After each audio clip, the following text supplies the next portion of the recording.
네, 필살기 고수외전 시작하겠습니다. 미국과 중국의 관세 갈등이 완화되면서 투자 심리가 회복되는 그런 양상을 보였습니다. 하지만 국제신용평가사 무디스가 미국의 신용 등급을 강등하면서 또 불안 요인으로 작용하고 있는데요. 이럴 때 지금 이런 상황에서는 어떤 투자 노하우를 찾아볼 수 있을까요? 자, 이 시간 허해남, 장영한 전문가와 함께 그 방법을 알아보도록 하겠습니다. 두 분 인사드리죠. 안녕하십니까? 안녕하세요.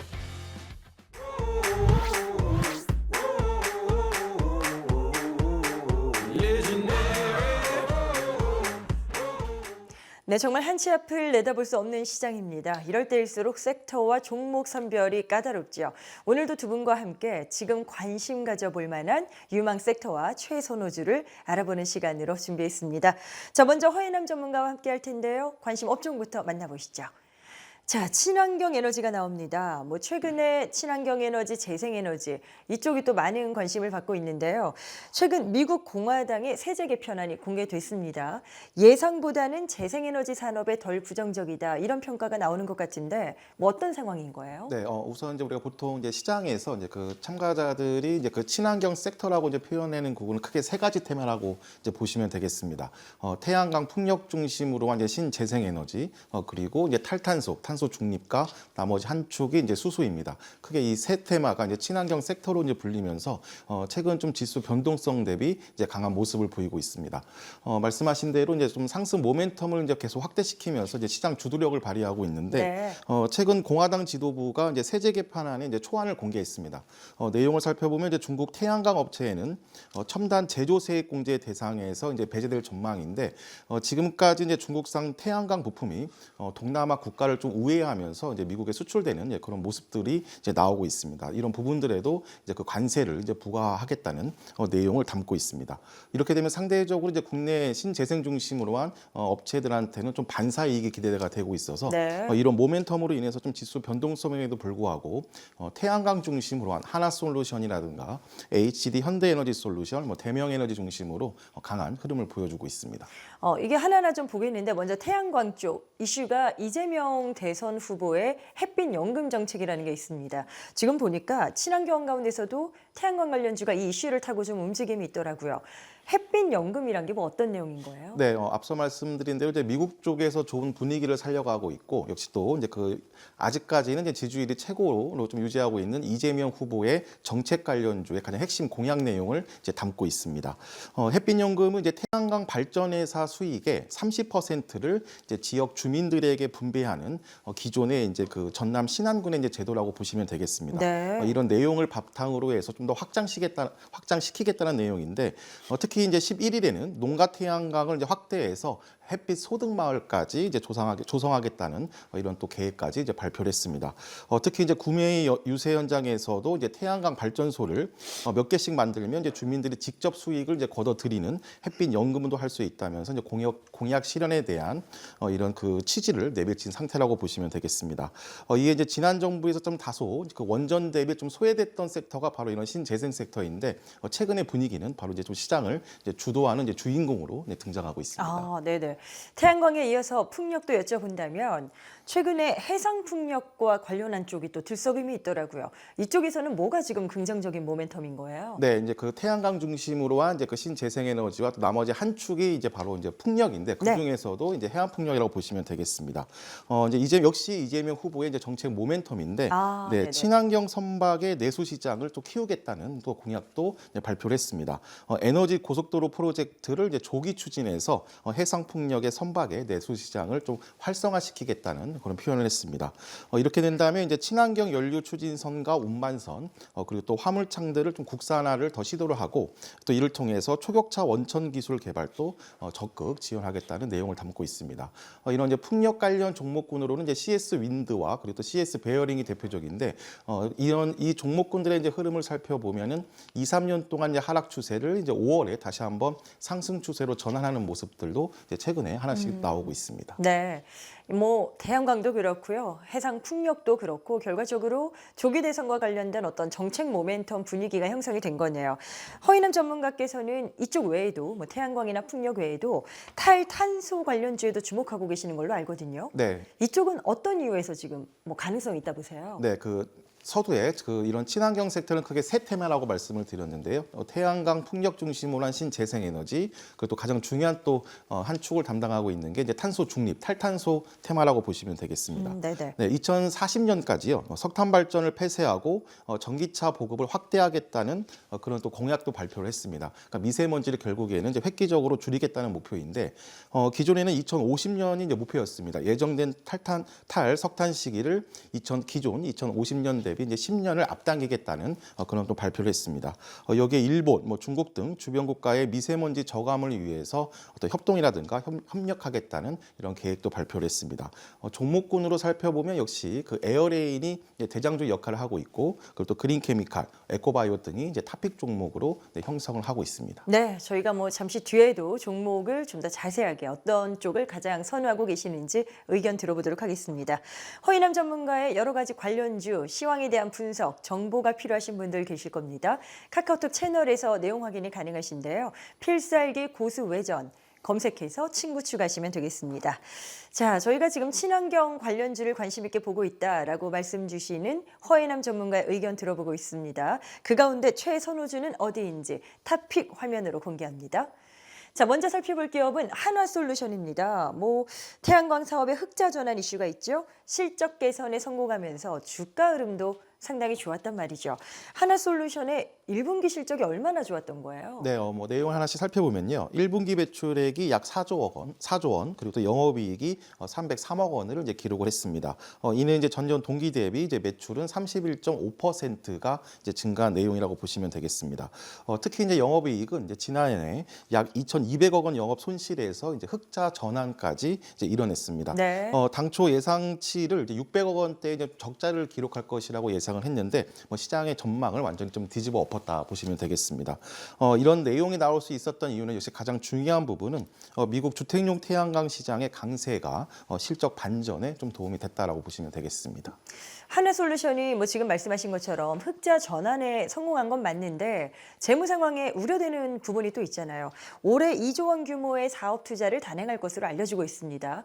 이 정도 규모라면 여러 가지 재무 건전성 측면에서 투자자들이 걱정되지 않을까 싶기도 한데 이 부분에 대해서는 어떤 해석이 좀 필요할까요? 네, 좀 말씀하신 대로 이제 사업 확장을 위해서 이제 올해 2조 원 규모의 이제 사업 투자를 단행할 텐데 이제 그 과정에서 이제 순 차입금과 그리고 또 이제 이자 비용 규모가 좀 늘고 있는 부분은 좀 부담으로 작용할 수가 있겠습니다. 좀 더 구체적으로 보면은 결국에는 이제 재무 안정화가 주요 과제라고 볼 수가 있겠는데 그 잉여 현금 흐름이 작년까지 이제 3년 연속 이제 마이너스 상태를 이제 기록하고 있습니다. 우리가 이제 잉여 현금 흐름이라고 이제 표현을 할 때는 이제 자본적 지출을 제외한 금액으로 어떤 일종의 좀 여윳돈이라고 보시면 되겠습니다. 현재 누적 총 6조 3천억 원에 달하는 적자로 좀 추가 투자를 할 때 여윳돈이 좀 부족하다는 의미라고 볼 수 있겠는데 회사 측에서는 이제 이를 해결하기 위해서 실적 개선 전망의 점차적인 이런 그 재무 건전성은 개선이 가능하다라고 이제 발표를 하고 있습니다. 여기에 이제 앞서 실적이 좀 개선됐다는 그 1분기 매출액에서도 이제 볼 수가 있듯이 미국 모듈 가격 상승으로 이제 한화솔루션의 실적이 더 빠르게 회복된다면 이런 또 재무 건전성도 자연스럽게 좀 긍정적인 모습으로 변화될 거라고 볼 수가 있겠습니다. 강력한 태양광에 대한 수요 그리고 정책 모멘텀 등 때문에 지금 지적하셨던 재무 건전성 우려가 있음에도 불구하고 한화솔루션의 주가가 한 달 넘게 상승을 하는 것 같습니다. 지금 탑픽으로 꼽으셨다는 건요. 여기서 더 올라갈 수도 있다라고 보시는 거잖아요. 네. 가능성이 있다고 판단하신 거 맞죠? 네, 이제 시작이다라고 이제 볼 수가 있겠는데 네네. 그 앞서도 이제 말씀드린 것처럼 여기 그 한화솔루션뿐만이 아니라 친환경 섹터의 이제 종목군들이 이제 2년과 3년 정도의 하락 추세를 이제 벗겨낸 흐름입니다. 최근에 한 15에서 또 많게는 한 30% 가까이 급등했지만 중장기 추세상에서는 이제 상승 추세로 전환이기 때문에 추가 상승 탄력이 높다고 보시면 되겠습니다. 이는 결국에는 이제 그 정책 모멘텀인데 문재인 정권에서는 이런 그 태양광 풍력 중심으로 한 그리고 또 수소 로드맵까지 발표를 하면서 친환경 섹터를 좀 육성을 했는데 이제 반대로 이제 그 윤석열 정부에서는 이제 그 원전을 좀 더 집중을 하면서 이 신재생에너지 섹터가 한 3년 정도 이제 시장에서 좀 소외되는 그런 모습을 보였습니다. 네. 이제 결국 다시 한번 아직까지는 이제 지지율 유지상 민주당으로의 정권 교체까지 또 이루어진다면 이런 그 신재생에너지의 그 시장 주도력은 조금 더 확보될 수 있을 것 같습니다. 한화솔루션의 어떤 신성장 사업으로 케이블 쪽이 꼽힌다는 걸 이제 많은 또 관심 있으신 분들은 알고 계실 텐데 정말 이쪽이 이 기업의 차세대 먹거리가 될 수 있다고 보시는지 이쪽에 대한 전망도 들어보고 싶은데요. 네, 이제 미래 성장 동력을 위해서 이제 추가적으로 이제 사업을 확정하고 있는데요. 그 말씀하신 대로 이제 와이어인 케이블 사업 조직을 확대해서 해외 진출 속도를 조금 더 가파르게 만들겠다는 이제 계획을 발표했습니다. 케이블 소재를 성장 동력으로 이제 삼은 것은 결국에는 이제 전력 수요 급증에 기인하는데 최근 이제 글로벌 초고압 케이블 시장이 급성장할 것이라는 이제 그런 전망하에 이런 그 성장과 그다음에 또 개발 속도를 앞당기고 있습니다.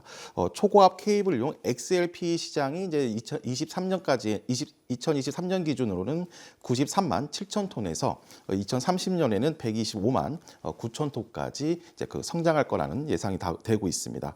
아직까지는 이제 전체 사업비 중에서 이제 실적 규모는 미미하지만 이제 성장세가 지속되고 있고요. 네. 그리고 또 이제 23년 하나솔루션 고압 케이블 소재 사업 중에서 매출 전년 대비 약 61%는 좀 증가되고 있는 흐름을 보여주고 있습니다. 결국에는 이제 글로벌 에너지 인프라 수요 충족이라는 솔루션 개발에 있어서 이제 중추적인 이제 역할까지 기대가 되고 있습니다. 향후 기대가 되는 사업 분야까지 한번 의견 들어봤습니다. 하나솔루션 첫 번째 탑픽으로 등장을 했죠.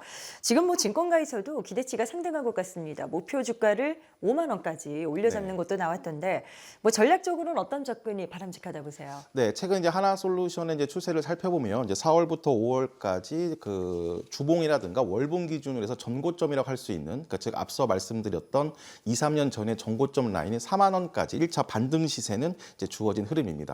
이 기간 동안에 이런 정책 모멘텀이 풍부한 영향으로 인해서 이제 외국인과 기관의 수급도 견고하게 들어오고 있고, 그리고 또 4만 원 라인에서 이제 기술적으로 한번 그 저항이라든가 차익 실현 욕구도 등장할 수 있는 타점이지만 오히려 눌림목을 주면은 비중을 제약대라든가 또 신규 매수 대기자분들은 공격적으로 진입할 수 있는 찬스라고 볼 수가 있겠습니다. 네. 지금 또 19일 기준으로 해서 코스닥이 한 번 더 그 1% 이상 좀 장중 급락을 하면서 700선 초반의 지지력을 확보하고 있기 때문에 오히려 이런 눌림목은 또 찬스라고 볼 수가 있겠습니다. 가격 기준으로는 4만 원 아래, 그러니까 즉 3만 5천 원부터 3만 2천 원까지의 가격 조정을 기다리는 전략이 필요하겠습니다. 알겠습니다. 계속해서 한화솔루션을 포함한 친환경 에너지에 대한 허해남 전문가의 그 전략들 필요하신 분들은 카카오 채널로 오시면 되겠습니다. 필살기 고수 외전을 검색해서 친구 추가하시면 더 다양한 정보 만나보실 수 있겠습니다. 자, 친환경 에너지주 탑픽 첫 번째는 한화솔루션이었죠. 두 번째 기업도 화면으로 공개합니다. 자, 이번에는 에어레인에 대해서 알아보도록 하겠습니다. 대선 후보들이 연이어서 기후 위기에 대한 대응 전략, 그 공약들을 제시하고 있는데 에어레인도 여기와 또 관련이 있잖아요. 네. 어떤 기술을 보유한 기업인가요? 네, 역시 이제 국내 유일인데 국내 유일 탄소 포집 필수 이제 기체 분리막 기업이라고 보시면 되겠습니다. 네네. 이 그 기체 분리막 기업으로 이제 전 세계 7대 기체 분리막 기술 보유 기업 정도가 있는데 그 중에서 이제 하나라고 보시면 되겠고, LNG 생산 과정에서 이제 이산화탄소, 네, 그리고 또 질소, 황화수소 등 다양한 불순물을 제거하기 위해서는 고품질 연료로 활용이 가능하다라고 볼 수가 있겠습니다. 이를 위해서 이제 기체 분리막 기술이 이제 필수적인데, 기체 분리막을 이용한 이산화탄소 포집 기술 이런 것들은 이제 기존의 흡수법보다 훨씬 더 이제 효율성이 높다라고 보시면 되겠습니다. 이게 알래스카 LNG 사업과도 관련이 있다라는 이야기가 있어서 이 부분도 한번 짚어보고 싶은 게 숨은 강자다. 이 사업이 이제 진행된다면 어떤 큰 혜택을 볼 수 있다라는 이야기가 나오더라고요. 어떤 연관성이 있는 상태예요? 네, 이 알래스카 이제 LNG 사업에 이제 그 한국 기업의 참여의 가능성이 좀 높아지고 있는 흐름인데, 이 과정에서도 결국에는 이제 이산화탄소 등 불순물을 제거하는 부분들이 그 기술이 이제 필수적이라고 볼 수가 있겠습니다. 네. 에어레인은 현재 SK 이노베이션 그리고 또 포스코 그리고 또 한국가스공사와 협업을 통해서 탄소 포집 산업에서 이제 강력한 네트워크도 이제 구성하고 있는 상태라고 보시면 되겠습니다. 특히 올해는 이제 국내 최초로 이제 인산형 연료전지에서 발생하는 이산화탄소를 이제 90% 이상 포집하는 데에도 이제 성공한 상태입니다. 연료전지 발전의 이제 탄소 중립 실현 가능성을 이제 한층 끌어올렸다는 이제 평가도 이제 받고 있는 상태이고, 이런 포집된 이산화탄소를 활용한 에카 CO2 유통 사업 유럽 진출도 이제 예고가 되고 있습니다. 에어레인은 설비의 고도화, 게다가 기술의 고도화 등으로 인해서 뭐 여러 가지 호재가 많았던 것 같습니다. 1분기 실적 성적표도 상당히 좋았더라고요. 한번 뜯어볼까요? 네, 이런 기술력이 이제 숫자로도 표현이 되고 있는데요. 1분기 매출액이 이제 전년 동기 대비 이제 58% 증가한 60억 원을 기록을 했습니다. 영업이익과 당기 순이익도 각각 12억 원과 10억 원을 기록했는데 이 수치는 이제 작년 같은 기간보다 각각 604% 그리고 또 106% 이제 중간 수차입니다. 올해 2월부터 이제 신규 생산 라인이 본격 가동화되면서 이런 좀 실적이 즉 그 중에서도 매출이 이제 급증한 형태인데 여기에 기술 개발을 통한 제품 성능 향상에 따라서 이제 고객 신뢰도가 높아진 부분들이 긍정적으로 영향을 미쳤습니다. LNG 선박을 비롯해서 이제 고기는 기체 분리막이 요구되는 산업인데 결국에는 이런 질소 발생기 수요가 좀 증가하는 추세이기 때문에 향후의 전망도 좀 긍정적이라고 볼 수가 있겠습니다. 네. 추가적으로 이제 올해부터 국내에서 바이오가스 생산 의무화 법률이 시행되면 추가적으로 이런 관련 수요가 더 확대될 거라고 볼 수가 있겠습니다. 네, 에어레인의 이제 주가 전략을 한번 잡아보도록 하겠습니다. 4월에 이제 조정이 좀 있었죠. 조정받는 모습 보이다가 다시 올라가는 그런 모습을 보여주고 있는데 지금 상황에서 접근 뭐 가능하다 보세요? 네, 말씀하신 대로 이제 4월 전, 즉 1월부터 3월까지 이제 추세적으로 이제 상승 1파동의 이제 시세가 나왔습니다. 이제 신고가의 돌파까지도 나왔고, 4월과 특히 이제 그 5월 초까지는 트럼프 대통령의 이제 관세 부과라든가 또 미중 양국 간의 이제 보복 관세 등 이런 불확실성으로 인해서 좀 횡보를 통한 좀 조정 2파동, 즉 횡보를 통한 박스권 조정을 주었습니다. 하지만 이제 이 기간에도 외국인과 기관의 수급은 이탈 없이 좀 견고한 흐름을 보여주고 있고 또 이런 또 조정 구간에서도 이런 정책 모멘텀은 오히려 확대됐다는 점을 통해서 오히려 지수가 진정이 되면 다시 한번 신고가 돌파도 이제 가능하다고 볼 수가 있겠습니다. 네. 현재 지금 21,000원부터 19,000원의 이제 횡보를 이어가고 있기 때문에 2만 원 중심값에서 다시 한번 비중을 확대하고 1차 정고점인 24,000원부터 25,000원까지의 1차 시세를 노리는 전략이 필요하겠습니다. 네, 허인남 전문가와 먼저 친환경 관련된 그 관심 섹터와 최선호주로 한화솔루션 그리고 에어레인까지 만나보셨습니다. 계속해서 허인남 전문가와 함께하고 싶다 하시는 분들은 카카오 채널 필살기 고수 외전을 검색해서 친구 추가하시면 그 내용들 정보 확인이 가능하다는 점 말씀드립니다. 자, 그리고 또 SBS 비즈 증권 유튜브 채널에서 출연하는 전문가들의 라이브 방송도 진행됩니다. 구독하셔서 또 다양한 내용들 직접 확인하시길 바랍니다. 자, 이번엔 장영한 전문가에게 가보도록 하겠습니다. 어떤 업종을 관심 있게 지켜보시는지 업종부터 만나보시죠. 자, 이번에는 전력설비 쪽으로 넘어갑니다. 전력설비도 최근에 다시 질주를 시작했습니다. 1분기 실적 발표로 인해서 뭐 실적에 대한 그런 기대치도 나오는 것 같고요. 전반적 분위기가 좋은데 뭐 어떤 부분을 가장 긍정적으로 꼽으셔서 준비하셨을까요? 네, 앞에 이제 허 대표님께서도 말씀하셨고, 네. 전력 수요가 지금 전 세계적으로 우리나라뿐만이 아니라 급증하고 있습니다. 그래서 전기차나 인공지능 AI, 데이터 센터, 반도체 등 첨단 산업 성장에 따라서 전력 소비가 빠르게 늘고 있다는 건 여러분들도 알고 계실 거고, 국제에너지기구 IEA 그리고 블룸버그 NEF 등에서 주요 기관들은 2050년도까지 전력 수요가 75% 정도 폭발적으로 이상 증가할 걸로 내다보고 있습니다. 특히 한국은 AI 반도체 산업의 성장과 함께 대규모 전력 수요가 예상되고 이에 따라 전력 공급 안정성과 재생에너지 전환에 대한 투자도 확대하고 있는 실정입니다. 대선 후보들의 공약 또한 이를 뒷받침하고 있고 글로벌 전력 수요 확대는 전력회사의 중장기 실적 개선 지표를 높이고 전력주에 대한 투자 심리 역시 자극하고 있기도 합니다. 이를 반영하듯 우리나라의 대표적인 전력회사인 한국전력은 2025년 1분기 연결 기준 영업이익이 3조 7,500억 정도를 기록했고 네. 전년 동기 대비 188.9%라고 급증을 했습니다. 이는 7분기 연속 흑자 행진으로 4년간의 적자 고리를 완전히 끊은 모습이고요. 매출 또한 24조 2,240억 원으로 4% 정도 증가했고 순이익도 2조 3,600억 정도로 거의 300% 정도 증가한 상태입니다. 네네. 실적 개선의 주요 원인은 글로벌 연료 가격의 안정과 2024년 10월 시행된 작년에 우리가 시행했죠. 산업용 전기요금도 인상을 했습니다. 평균 판매 단가가 5.3% 오르기 때문에 전력 판매량이 전체적으로는 소폭 감소했음에도 불구하고 매출이 증가한 상태입니다. 전기를 만들고 우리 팔기도 하지만 발전 성비를 정비를 하거나 관리하는 회사들의 중요성 또한 높아지고 있습니다. 이는 전력 수요 증가와 전력 인프라 투자 확대 혜택을 볼 가능성이 앞으로 계속 전력 생산이 늘어난다면 높다는 증빙이기도 합니다. 미래 일거리가 많아질 거라고 여러분들도 저도 기대하고 있기 때문에 전력 설비 회사 또한 장기적인 기대를 충분히 할 수 있다고 봅니다.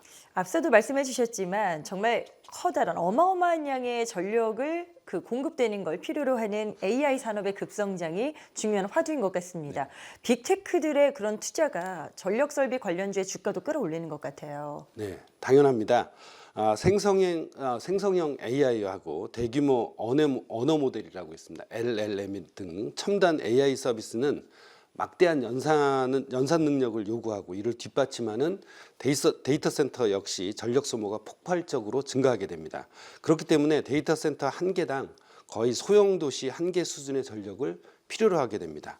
예를 들어서 AI 전용 데이터 센터는 일반 데이터 센터 대비해서 평균 2.5배에서 이상 많은 전력을 소비하기도 하고, 요새 우리가 사용하는 챗GPT, 오픈 AI는 구글 검색보다 10배 이상의 전력을 사용하기도 합니다. 그리고 요구하는 프롬프트의 요청이 늘수록 데이터 센터의 전력 수요는 기하급수적으로 늘어날 수밖에 없고요. 또한 AI용 GPU 서버는 우리가 일반적으로 사용하는 기존 CPU 서버보다 6에서 8배, 많게는 10배 이상의 전력을 요구하기도 합니다. 네. 하이퍼스케일이라는 데이터 센터의 경우에는 단일 센터가 수십만 가구에 해당하는 전력을 잡아먹기도 합니다. 이러한 전력 공급을 안전하고 원활하게 하기 위해서는 당연히 생산 전력을 안전하게 이동하고 각종 전력 관련주가 이동하게 하는 전력 관련주가 눈에 띌 수밖에 없게 됩니다. 발전소에서 생산한 전력을 데이터 센터까지 전기를 손실 없이 잘 보내려면 송배전망이라는 그런 전기선 연결망도 튼튼해야 되고요. 용량도 커야 하고 오래된 전력망도 바꿔야 합니다. 새로운 데이터 센터가 생기는 곳까지 전기선을 새로 설치하는 아주 지난한 작업도 해야 되고, 안전성 역시 담보를 해야 되기 때문에 변압기, 차단기 같은 전력 설비를 만드는 회사들이 당연히 매출 증대가 기대가 되고, 특히 미국의 경우는 북미 지역처럼 오래된 전력망을 바꾸려는 움직임까지 더해지니까 전력 설비 회사들한테는 굉장한 호재로 작용할 가능성이 큽니다. 자, 저희가 호재성 재료들을 연달아 또 짚어보고 있는데 최근에 유럽에서 네. 또 대규모 정전 사태가 있지 않았습니까? 맞습니다. 이 부분도 약간 관련주에게 뭔가 어떤 더 수혜격으로 기대 심리가 좀 나오고 있는 것 같아요. 예, 그렇죠. 그 전력을 생산하는 것이 중요한 게 아니라 이렇게 스페인 전역 아마 4월 28일로 기억하고 있는데 2025년 4월 28일 날 스페인과 포르투갈의 대부분, 그리고 프랑스 남부지방까지도 대규모 정전 사태가 10시간 이상 지속이 돼서 네. 수천만 명이 피해를 보고 있었습니다. 그렇죠. 네. 또한 2025년도 3월 달하고 2월 달에는 케냐와 칠레 그리고 일본 역시 대규모 정전 사태가 발생을 했는데, 이러한 모든 것들이 전력 설비, 그러니까 전력을 생산을 해서 각 가정이나 산업에 전달하는 그런 배전망의 중요성을 부각시키고 있습니다. 좀 전에도 말씀드렸지만 데이터 센터 한 곳이 원자력 발전소 9기 분량의 전력을 필요로 할 정도로 전력 인프라에 대한 수요가 폭증하고 있습니다. 2030년도까지 데이터 센터가 전 세계 전력 소비에서 차지하는 비중이 현재 2%지만 20% 이상으로 급증할 것이라는 전망도 있습니다. 이처럼 기존의 전력 수요에 맞게 이미 설치된 전력 관련 설비들은 위와 같은 폭발적인 전력 생산에 맞게 송배전망이라든지 변압기, 분전반 또는 무정전 전원 장치 등 냉각 설비, 이렇게 전력 인프라 수요가 급증할 수밖에 없게 되니까 이들 설비를 공급하는 기업들의 실적 기대는 자연스러운 현상이라고 볼 수 있습니다. 지금 저희가 또 하나의 재료로 볼 게 이 부분을 한번 여쭤보고 싶은 게요. 한전 관련된 부분입니다.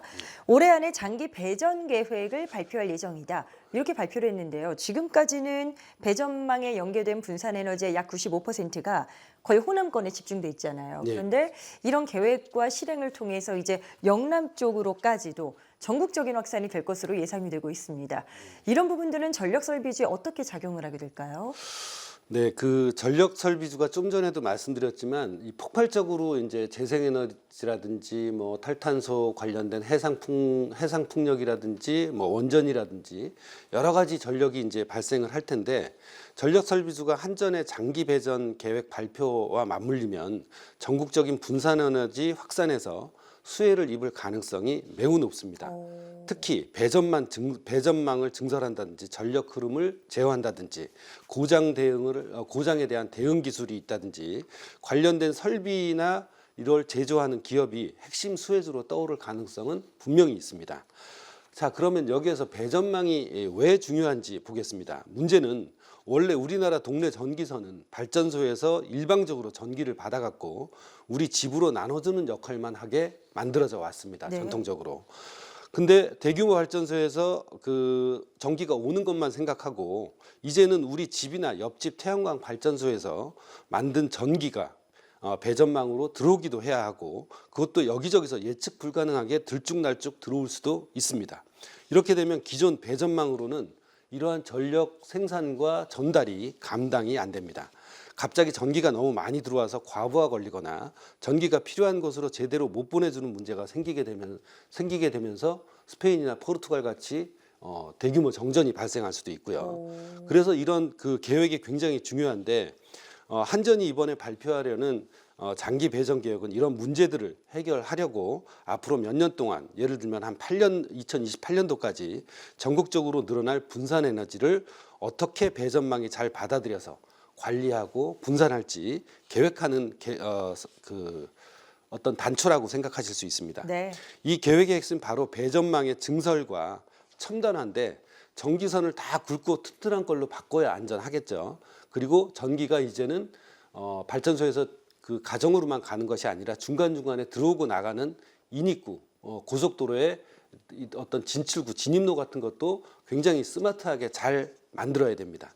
전기가 불안정할 때 안정시켜줄 에너지 저장 장치도 연결하고 어디서 전기가 얼마나 만들어지고 쓰이는지 실시간으로 감시하고 조절하는 굉장히 복잡한 시스템을 구축해야 합니다.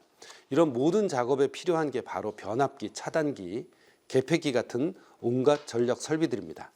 따라서 분산 에너지가 전국적으로 퍼질수록 이런 설비들의 수요가 폭발적으로 늘어날 수밖에 없는 구조고 마치 새로운 고속도로를 뚫게 되면 나들목도 만들고 출입로도 만들고 휴게소도 만들고 하는 네. 필요한 자재들 같은 걸 필요한 자재들이 많아지는 걸 생각하시면 똑같은 현상이라고 보시면 될 것 같습니다.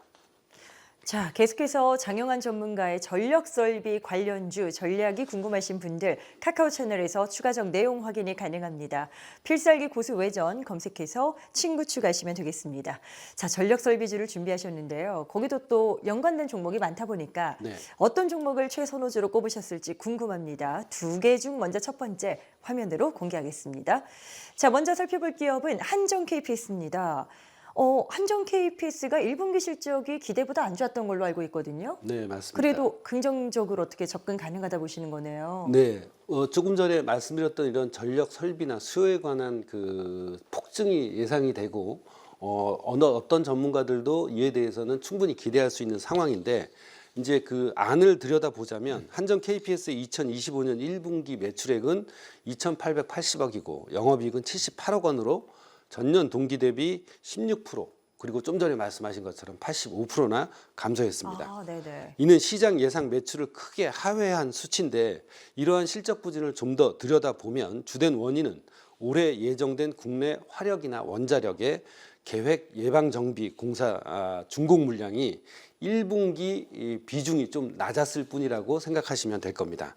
즉 정비 일정이 앞으로 2분기, 3분기, 4분기에 집중되어 있기 때문에 연간 실적에는 사실 큰 영향이 없을 네. 전망입니다. 네. 발전 정비 사업의 특성 때문에 공사 시점에 따라 분기별 실적 변동이 큽니다. 그래서 올해는 정비공사 물량이 2분기 이후로 몰려 있고 2분기부터 실적이 빠르게 회복될 것으로 증권가들도 예상을 하고 있고요. 실제로 화력 부문과 송변전 부문은 이미 신규 사업장 정비와 송전설로 확충에 힘입어서 전년 동기 대비 10%, 9.6% 매출이 증가하기도 했습니다. 또한 중동이나 동남아에서 수주한 정비 프로젝트가 매출이 이제 하반기에 인식될 예정이고요. 정부의 11차 전력 수급 기본 계획에 따라 신규 원전 2기 도입을 한다든지 분산 에너지가 확대된다든지 장기 배정 계획 수립 등 대규모 인프라 투자가 예고되고 있습니다. 네. 그래서 이 과정에서 한전 KPS의 역할은 더욱더 중요해질 것으로 보입니다. 1분기 실적이 예상보다 안 좋았던 건 뭐 크게 우려할 필요는 없는 상황이다라는 네. 지금 분석을 보여주셨고요. 지금 보니까 그간 그 주가 흐름의 박스권 저항을 돌파하고자 한다면 무언가 좀 외형 성장이 나와줘야 되지 않나 이런 생각은 듭니다. 걱정되는 건 최근에 체코 원전 수주 계약이 또 지연됐잖아요. 네, 맞습니다. 이 부분에 대해서는 뭐 우려스럽지 않다 보세요. 어떠십니까? 네, 뭐 뉴스에서 대대적으로 이미 계약이 체결됐는데 이제 그 프랑스 프랑스 전력공사가 프랑스 네. 전력공사가 법적인 이의 제기를 해서 계약 체결이 보류되었지만 이게 수주 자체가 취소된 것은 아닙니다. 체코 정부의 그 원전에 대한 도입 의지가 매우 강하고 한수원의 제한이 싸고 경쟁력이 있다는 평가를 이미 받고 있는 상태입니다. 소송이 아마 언제 끝날지는 모르겠지만 조만간 소송이 마무리된다면 계약이 재개될 것으로 확신을 하고 있습니다. 네. 한수원이 계약의 주체인데 그럼 한전 KPS는 왜 수혜를 볼까요? 원전이 다 지어지고 나면 수십 년 동안 운전과 정비를 해줘야 하는 노력을 해야 됩니다. 이 부분을 바로 한전 KPS가 맡게 될 가능성이 엄청 높기 때문입니다. 네네. 체코 원전 프로젝트가 만약에 성사됐다면 한전 KPS한테 새로운 초대형 해외 일감이 수십 년간 생기기 때문에 주가 상승에 강력한 재료가 되는 건 맞지만 한전 KPS가 체코 말고도 인도나 파키스탄, 우루과이 그리고 남아공 등 25개국이 넘는 나라에서 이미 해외 사업을 활발하게 진행하고 있습니다. 그래서 2021년도부터 3년 동안 남아공에서 838억 원 규모의 계약을 따내기도 했고요. 이미 그 루마니아나 카자흐스탄 노후 발전소 개선 사업 그리고 신규 사업도 추진하고 있고 체코가 정말 큰 건이긴 하지만 해외 시장 전체에서 한전 KPS가 활동할 무대는 여전히 넓다고 보시면 되겠습니다. 네. 한전 KPS 여러 가지 장점을 언급해 주셨습니다. 뭐 국내 발전 설비 정비 분야에서도 엄청난 또 점유율을 보유하고 있기 때문에 여러 가지 측면들을 긍정적으로 평가하신 것 같습니다. 주가 접근은 뭐 어떨까요? 지금 매수가 가능한 구간이라고 보시는지 전략 한번 들어보고 싶은데요. 네, 네. 한국전력도 요새 이제 그 주가 상승 흐름이 굉장히 긍정적이고 굉장히 가파르게 올라가고 있듯이 이와 더불어서 한전 KPS 역시 주가 상승의 어떤 단초가 될 거라고 생각이 됩니다. 네. 그래서 국내 전력 수요 증가와 더불어서 해외 사업이 지속적으로 매출이 발생할 가능성이 많기 때문에 저도 지금부터는 한전 KPS를 매수할 기회라고 생각을 해요. 지금 차트에서 보시는 것처럼 퀀트 알고리즘에 의한 매수 신호는 이미 4월 11일 날 매수 신호가 발생이 됐었습니다. 그래서 여전히 매수 기조는 유효하다고 보고 있고요. 본인이 만약에 자금을 갖고 있다면 저는 지금부터 3등분을 해서 4만 원 초반에서 1차 매수를 하고 네. 3만 8천 원까지 하락한다면 2차 매수 그리고 만약에 3만 6천 원 선까지 하락을 한다면 3차 매수를 통해서 네네. 마지막 스탑은 3만 4,500원 정도로 설정을 해서 공략해 보시면 어떨까 싶습니다. 구체적인 접근 전략 참고해 주시길 바랍니다. 자, 장영한 전문가와 함께 전력 설비 섹터에 대해서 분석 나눠보고 있고요. 한전 KPS에 이은 두 번째 최선호주 확인해 보도록 하겠습니다. 이번엔 어디일까요? 아메리칸 일렉트릭 파워 뉴욕 증시 상장된 종목을 또 준비를 하셨네요. 이 기업은 어떤 강점에서 매력이라고 판단하셨을까요? 예, 지금 전 세계적으로 이제 AI 사용에 대한 데이터 센터가 급증할 것으로 예상이 되고요. 네. 그래서 한국뿐만이 아니라 미국도 역시 트럼프 대통령이 전력에 대한 투자도 강조하고 있는 상황입니다. 사실 전력주들은 어떤 그 제조주처럼 대박을 터뜨리는 종목들은 아닙니다. 하지만 전기처럼 우리 생활에 필수적인 서비스를 제공하는 회사들은 정부 규제도 많이 받고 엄청 드라마틱하게 매출이 늘어나거나 하진 않습니다. 하지만 관세 전장이라든지 경기 변동에 민감하게 반응하지 않고 하방 경직성 역시 강하다고 볼 수 있습니다. 또한 바로 이 필수 서비스라는 점이 이 회사의 엄청난 장점이기도 합니다. 경기가 좋든 안 좋든 사람들은 전기를 써야 되고 그렇죠. 비교적 다른 회사들보다 훨씬 안정적인 수익을 낼 수가 있습니다. 물론 초기 투자에 엄청난 비용이 필요한 것도 사실이긴 하고요. 특히 AI 데이터 센터가 전기를 엄청나게 먹기 시작하면서 전력 산업 전체가 미국에서 역시 주목을 받고 있습니다.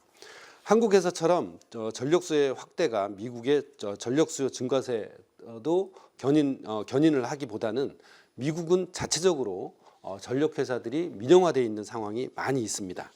그래서 미국 역시 전력 인프라의 상당수는 1960년대부터 80년대에 구축이 되어서 노후화된 송배 전망이라든지 변압기라든지 교체가 정말 시급합니다. 신재생 에너지 비중은 증가하고 송전 인프라는 부족하고 전력 분산 공급에 의한 병목 현상이 발생할 확률이 매우 높습니다. 네. AEP는 미국 11개 주에서 500만 명 이상의 고객에게 전력을 공급하는 미국 최대의 전력 회사 중 하나로 수십 년간 꾸준한 배당을 기록하기도 했습니다. 전력 산업은 경기 변동에 크게 흔들리지 않는 필수적 기반 산업이기 때문에 경기 침체기에도 비교적 안정적인 현금 흐름과 배당을 할 수 있는 장점이 있습니다. AEP는 재생에너지 프로젝트나 전력망 현대화에 대한 투자도 지속하고 있고 태양광, 풍력, 신재생 에너지 비중을 점진적으로 높여가고도 있으니까 이러한 전략으로 장기적으로 어떤 회사의 성장성과 시장 경쟁력은 담보가 되어 있지 않을까 싶습니다. 네, 최근에는 재생에너지 관련해서도 상당히 공격적인 행보를 보여주는 것으로 알고 있는데요. 뭐 태양광, 풍력, 여기에 탈탄소 전환까지 또 앞장서고 있다고 하는데 이 부분에 대해서도 자세히 좀 설명해 주세요. 네, 그 AEP는 2025년도부터 2029년도까지 무려 540억 달러, 우리나라 돈으로 치자면 74조 원이라는 투자를 할 계획으로 밝혔는데 네. 이 중에 특히 규제받는 재생에너지 사업을 확장하는 데에만 2025년도부터 2029년도까지 약 100억 달러, 우리나라 돈으로 13조 5천억 원을 사용할 계획이라고 밝히고 있습니다. 이 투자를 통해서 태양광이나 풍력 같은 재생에너지 발전 용량을 공격적으로 크게 늘릴 계획이라고 하고 AEP는 이미 태양광이나 풍력 에너지 사업을 운영하고 있지만 앞으로 이쪽 사업을 계속 확장해 나갈 계획으로 태양광 발전소나 풍력 발전소를 더 많이 짓거나 인수를 해서 전체 발전량에서 재생에너지가 차지하는 비중을 점점 확대해서 2030년도까지는 탄소 배출량을 80%, 또 2045년도까지는 0% 순 배출 제로를 달성할 계획을 갖고 있습니다. 결국 이런 재생에너지에 대한 대규모 투자는 화석 연료 사용을 줄이고 탄소 배출을 없애려는 탈탄소라는 큰 목표를 향해 나아가는 일환이기도 하고 AEP도 이런 글로벌 에너지 전환 흐름에 발맞춰서 회사 전체 에너지 포트폴리오를 더 친환경적으로 바꾸려고 노력하고 있습니다. 네, 장영환 전문가의 전력 설비주 탑픽 중 하나 지금 보고 계십니다. 자, 그렇다면 이 기업의 투자 모멘텀을 정리하면서 저희가 어떻게 접근할 수 있을지 좀 전략을 짚어보면 좋을 것 같은데 네. 어디서부터 저희가 좀 들어가 보면 될까요? 네, 그 주가 상승 모멘텀은 한 5가지로 간략하게 말씀을 드리고 매수 타점에 대한 얘기도 차트를 함께 보면서 말씀드리도록 하겠습니다. 네. 계속 나왔던 얘기지만 첫 번째 이제 투자 모멘텀이 AI 데이터 센터 기반 전력 수요가 증가하고 있다는 점이 긍정적으로 작용하고 있고, 그 다음에 인플레이션 감축법이라는 IRA에 대한 수혜주로 자리매김하고 있고요. 그 다음에 고배당 유지를 15년 이상 계속하고 있다는 것과 계속 인상이 되고 있다는 것도 투자 모멘텀이 되고, 재생에너지 및 탈탄소 전략도 역시 본격화하고 있다는 것이 투자 모멘텀으로 작용할 수가 있습니다. 또 규제 환경에 대한 수혜 기업인데 이게 무슨 말이냐면 이 AEP가 어떤 투자를 하게 되면 수익 보장을 정부에서 해주게 돼 있습니다. 약 9에서 10% 정도. 그러니까 그런 안정적인 수익이 보장이 되는 상황인데 지금 그 퀀트 알고리즘에 의해서 차트를 쭉 보신다면 지난 2달 전쯤에 이미 매수 신호가 발생을 하긴 했습니다. 그래서 이제 주식이 어느 정도 상승을 하고 112불 정도까지 상승을 하고 지금 100불 초반에서 왔다 갔다 하고 있는데 아까 한전 KPS처럼 저는 100불 초반에서 1차 매수를 하고 그 다음에 94불대에서 2차 매수를 한 다음에 89불 정도의 스탑 라인을 설정을 해 놓으시면 튼튼하게 이 그 한전 KPS와 같은 전력주에 대한 투자를 할 수 있지 않을까 싶습니다. 알겠습니다. 자, 지금까지 두 분의 전문가와 함께 관심 섹터와 최선호주까지 확인을 했습니다. 계속해서 함께하고 싶으신 분들 카카오 채널에서 정보 확인이 가능합니다. 필살기 고수외전 검색해서 친구 추가하시면 되겠고요. 또 모든 투자의 최종 판단은 투자자 본인에게 그 책임이 있습니다. 항상 자신의 원칙에 맞추어서 현명한 투자하시길 바랍니다.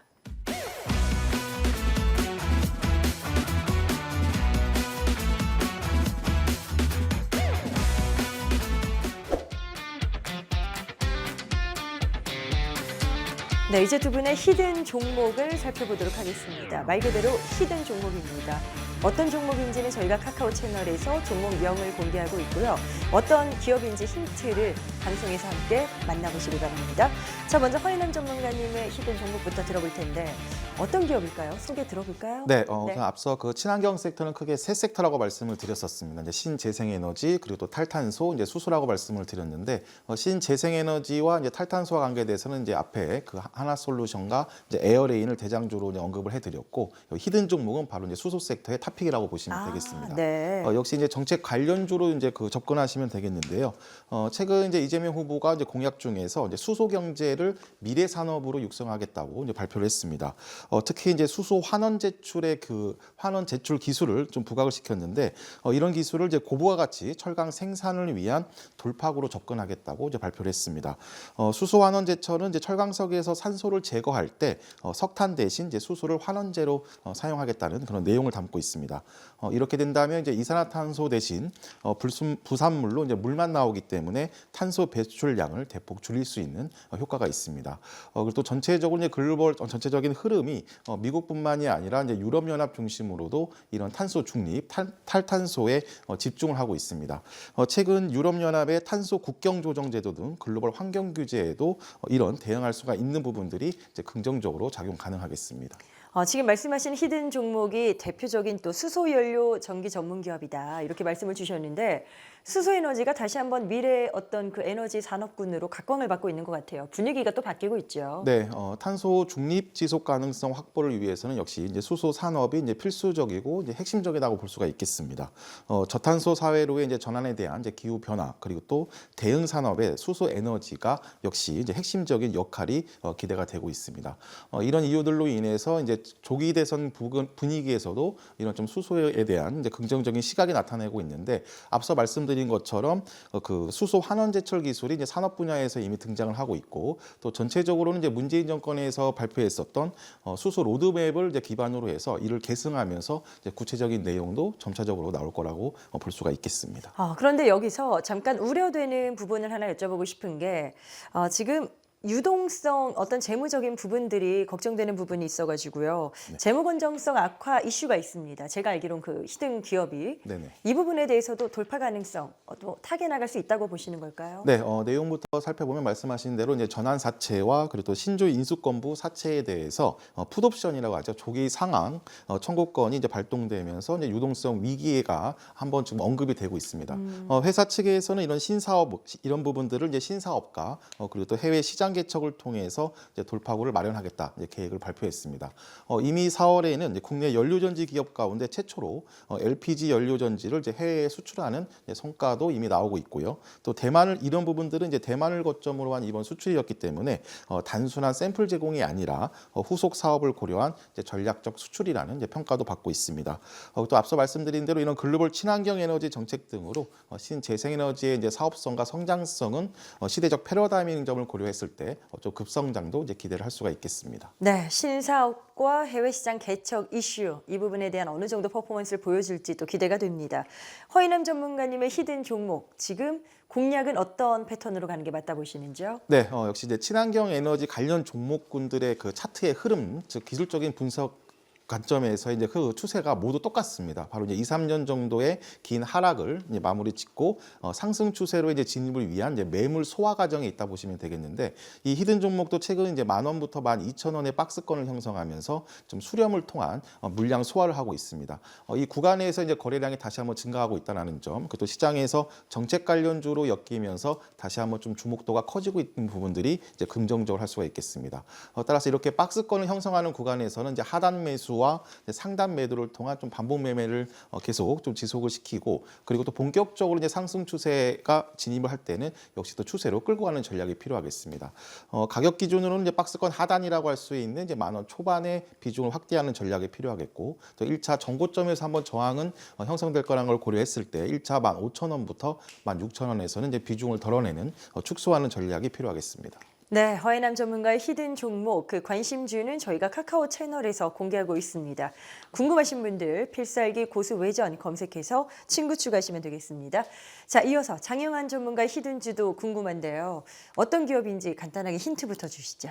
예, 오늘 계속 방송에서 말씀드렸던 전력 관련주를 저는 그 종목으로 가져왔습니다. 네. 그런데 이제 지난달에 여러분들께 소개해드렸던 것처럼 예측이 필요 없는 투자를 소개를 해드리려고 합니다. 그래서 전력 관련주를 예측이 필요 없는 투자를 할 수 있게 만들어드리는 게 이제 롱숏 또는 페어 트레이딩의 근간인데, 그 두 종목을 스프레드 차트를 보면서 한번 말씀드려 보겠습니다. 그러면 오늘 역시 두 가지 종목으로 그렇죠. 전략을 세워 주시게 됩니다. 네. 자, 장영환 전문가의 그 롱숏 트레이딩 비법이라고 해야 될까요? 네. 그 투자 방법 자세하게 설명 좀 들어볼게요. 네. 예, 이 롱숏 또는 페어 트레이딩 매매는 굉장히 단순합니다. 여러분들 주식을 할 때 예측을 모두 하겠지만 이 페어 트레이딩 또는 롱숏 매매의 장점은 예측을 할 필요가 없다는 겁니다. 왜냐하면 유사하거나 동일한 업종을 함께 매수 매도를 가져가게 되면 똑같이 움직이지 않고 어떤 거는 더 많이, 어떤 거는 더 적게, 그렇게 해서 두 종목의 스프레드가 반드시 발생하게 돼 있고, 저는 안정적으로 이 반드시 발생하는 스프레드를 취하자는 것이 이 방송 내용의 근간이라고 보시면 됩니다. 네. 지금 차트에서 보시는 것처럼 한 종목은 매수를 해야 되고 또 한 종목은 공매도가 제한이 되어 있기 때문에 개별 주식 선물로 매도를 하시면 됩니다. 지금 전력 관련주 두 주를 여러분들께 이렇게 차트로 보여드리는데 라인 차트입니다. 근데 지금 여러분들께서도 보시는 것처럼 지난 4년간의 가격 움직임이 거의 유사하게 움직이다가 어떤 때는 스프레드가 벌어지고 어떤 때는 좁혀지고 하는 그 단순한 현상을 여러분들이 발견하셔서 스프레드가 확대될 때 진입하고 단순히 줄어들 때 이익을 취하고 나오는 그런 전략이다라고 생각을 하시면 됩니다. 좀 전에 보여드린 그 차트에서 위에 있는 종목이 고평가되어 있다고 생각해서 개별 주식 선물로 매도를 하시면 되고, 아래에 있는 종목이 저평가되어 있다고 생각을 하셔서 주식 현물로 매수를 하시면 됩니다. 조금 생소한 투자 방법이 될 수는 있지만 예측을 하지 않는 그런 투자 방법으로 여러분들이 자리매김하실 수가 있기 때문에 오늘 여러분들께서 이 스프레드가 벌어진 상태를 보시고 내일 오전이나 오후나 또는 장 끝나기 전에 얼마든지 가격에 상관없이 진입을 하실 수 있다는 것이 장점입니다. 그리고 마지막으로 개별 주식 선물에서 계좌에서 이익이 난다면 금투세 과세 대상이 되지 않기 때문에 세금을 낼 필요가 없다는 것도 특이한 장점 중에 하나라고 보시면 될 것 같습니다. 네, 두 개 기업으로 투자를 하는 방법 말씀을 주셨습니다. 또 활용해 주시면 좋을 것 같고요. 계속해서 추가적 전략 궁금하시다면 또 어떤 종목인지도 궁금하시죠? 카카오 채널 필살기 고수 외전을 검색해서 친구 추가하시면 되겠습니다. 자, 그리고 다시 한번 말씀드립니다. 모든 투자의 최종 판단은 투자자 본인에게 그 책임이 있습니다. 항상 자신의 원칙에 맞추어서 현명한 투자하시길 바랍니다.